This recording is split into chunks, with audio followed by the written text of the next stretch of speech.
For the past couple of years, I've been dealing with gaming burnout, and I just couldn't make myself open up any game and actually enjoy it. I wasn't going to accept defeat, and so in January this year, I made it my goal to figure out how to enjoy video games again.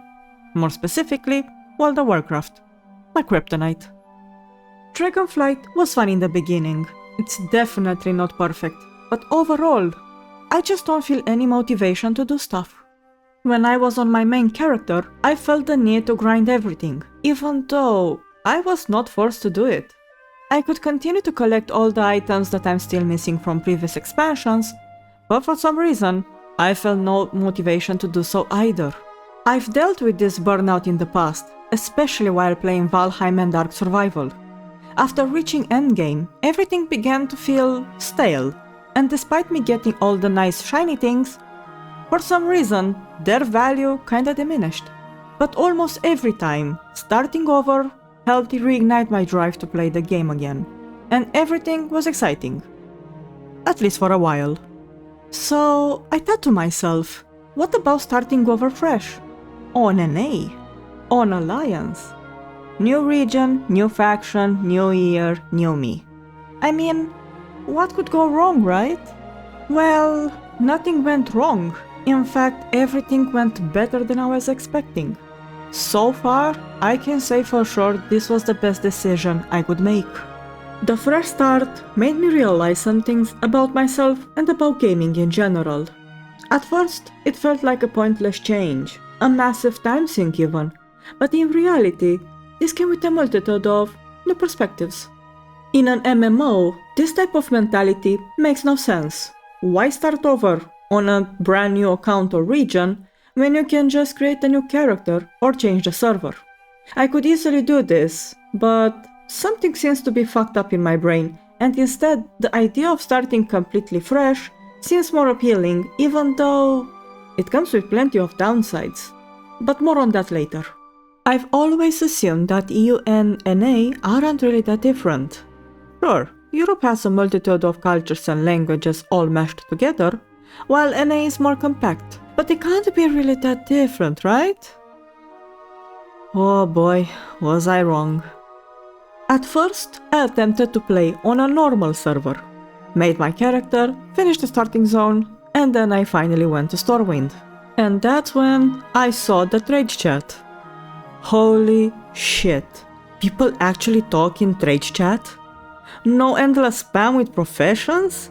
I don't even remember when was the last time I actually saw shit talk in trade chat on EU Kazakh. Kazakh is infamous, known to be one of the most toxic servers out there.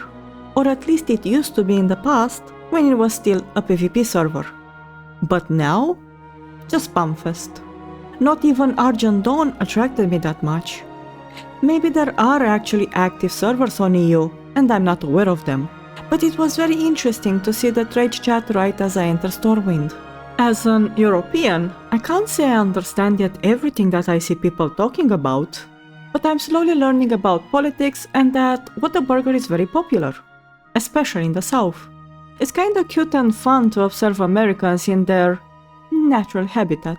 But that got me thinking, if a normal server has so much shit talk, I wonder what the most famous NA server has to offer. Now, I have to admit that I've always been interested to see with my own eyes this elusive server called Moonguard. But at first I wasn't very sure if I wanted to make it my main server or not. However, so far, I regret nothing. I'm totally innocent.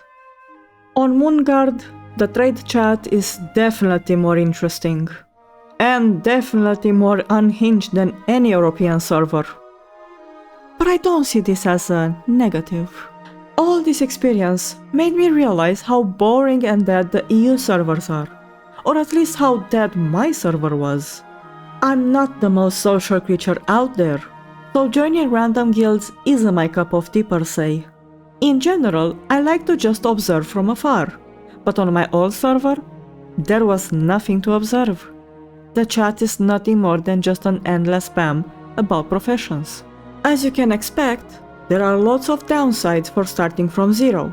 especially when you already did most of the old content, and now you have to do it again.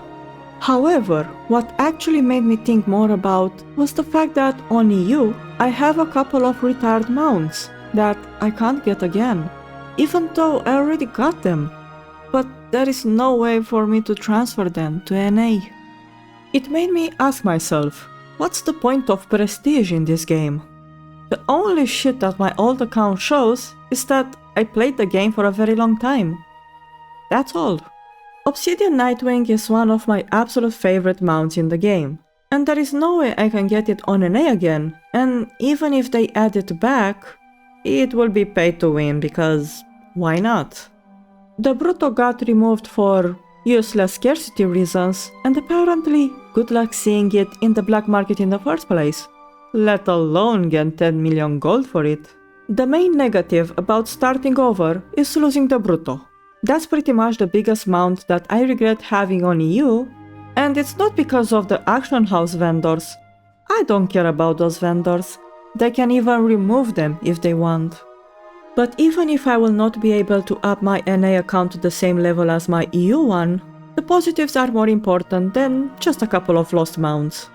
First benefit is that I play WoW again, instead of ignoring it. Yeah, that will be the TLDR. Also, freedom and lack of pressure. I don't have to rush into Dragonflight.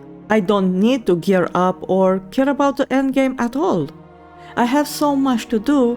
At this moment, I'm just taking my time farming a couple of key mounts and leveling up my future alt army. Lately, Blizzard gave a bunch of new awesome rewards as Twitch drops, and all this made me hopeful that maybe one day I will be able to get some of my favorite mounts. At this point, I can just wait until next expansion and complete Dragonflight then, with no actual struggle, because I don't care about raiding or gear that much. It's kinda sad, but I feel like many people are in the same boat as me. And now to talk about the best benefit. While I farm all my shit again, why not make content? I already like to farm stuff and have like 10 conversations between my last working brain cells, so why not have some fun on stream, while I wait for some stupid spawn?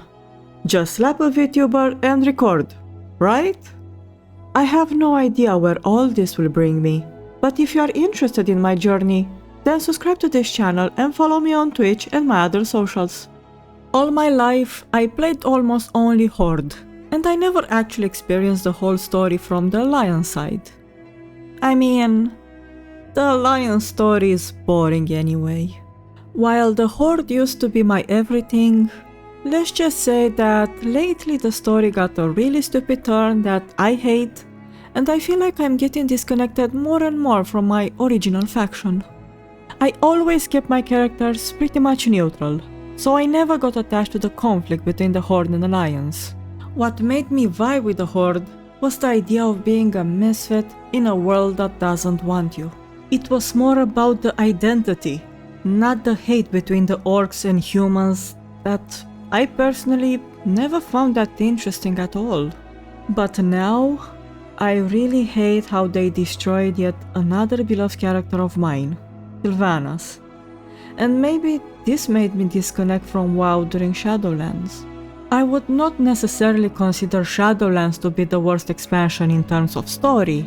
The potential was insane, and the story was more interesting compared to WoD, for example. Oh my god, orcs. Again. But the way they destroy Sylvanas and the Horde really made me care less about its identity. Now that I'm not attached to my old faction, I can just move my Blood Elf to Alliance by simply following the Void. More specifically, the Zoth. And I hope Blizz won't also destroy him. Considering how terrible they treat their characters, I don't have that much hope. But hey, at least I can write up my own headcanon and just let Blizz do his destructive shit. Nothing new. Now, I'm just a simple Void Elf that moved in Golshire on Moonguard. I'm sure she will have a nice life, full of adventures. And plenty of Jedi female friends. That will surely be spicier than the Horde.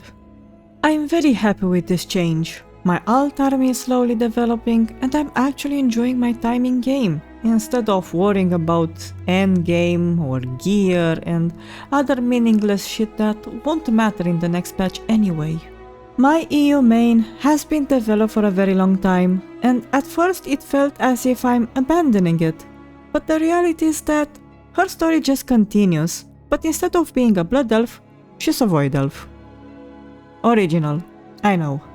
And to be honest, void elves look better. If something doesn't make you happy anymore, maybe it's time to give up on it. And for me, that was giving up on EU Horde and start anew on NA Alliance. Thank you for watching. See you next time.